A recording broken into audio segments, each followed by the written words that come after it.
Hello there. I'm Nathan Alvord, a brick filmer. In this tutorial, you, will learn all about brick films and how they are made. First of all, what the heck is a brick film?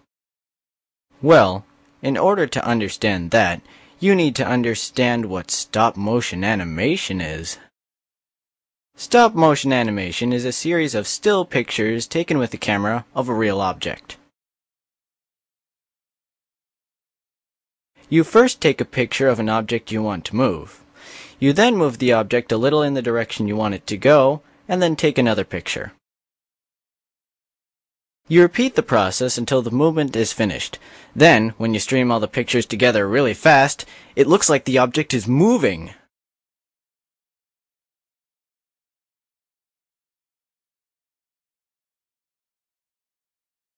Brick filming is pretty much the same thing, only with Legos, or Lego-like products such as Mega Bloks. Now that you know what brick films are, if you don't, I'd like to know what you've been doing for the past 1.5 minutes. It's time you learn some basic brick filming tips. Tips for beginners. A good rule of thumb is not to show yours.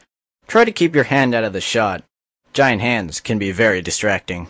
Another good idea is to have a secure base for your camera. If you don't, your audience might get a little nauseous. It is also very important to remember when you moved your pieces and where they were. If you have to, keep a list or a diagram. Make sure that your sets are taped down so you don't move them accidentally. But always remember to have fun with it. Now that you won't humiliate yourself on your first try, it's time to answer some basic questions. Yeah, about that frames thing, how many pictures should I use? No, it's too small. Huh? What? Good question. Well, to talk about that, we, and by we I mean you, need to understand FPS. FPS stands for frames per second. As you have been informed, stop-motion animation is a series of still pictures. Frames per second is the measurement of the numbers of pictures in each second. Let's see some examples.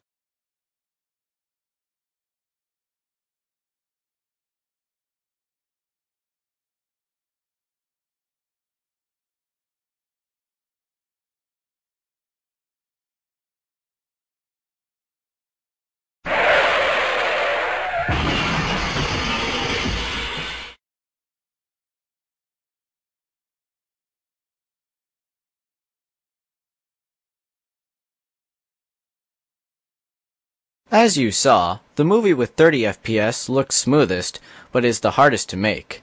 5 FPS is choppy, but is the easiest to do. 15 FPS is a good balance between work time and quality. Yeah, do you have to use the same frame rate throughout the entire movie? I think Josh Clever is a good person to answer that question.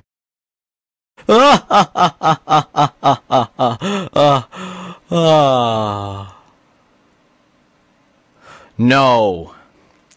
That's right, Josh. You can vary the frame rate as much as you want. Like in this movie.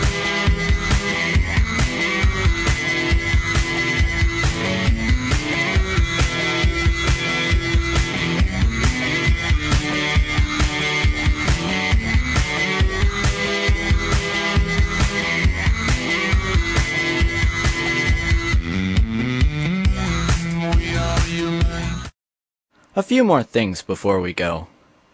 You can portray emotions on Lego figures using similar looking heads. You can show happiness, anger, indifference, and other emotions, as well as taking on and off glasses, raising eyebrows, or getting a haircut.